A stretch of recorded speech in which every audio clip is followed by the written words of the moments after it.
মাননীয় প্রশাসনের তরফ থেকে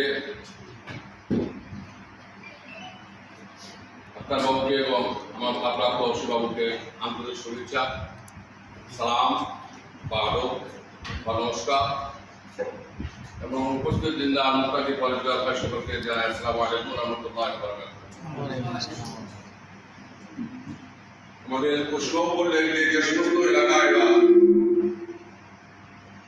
এই যে আবশ্যক হলো তিনি যথেষ্টভাবে বললেন, আমাদেরকে একটু আলাদাভাবে ভাবতে হবে। আমরা আরবিতে একটা ভাষা বা দোয়া পাঠ করি, আউযু বিল্লাহি মিনাশ শাইতানির রাজিম। তার অর্থ হলো যে আমি অকর্ম যে করে, যে সহযোগিতা করে এবং অশুভ কাজ থেকে, নোংরা কাজ থেকে আমি পরিত্রাণ চাইছি। আল্লাহ তুমি যেন আমাদের সকলকে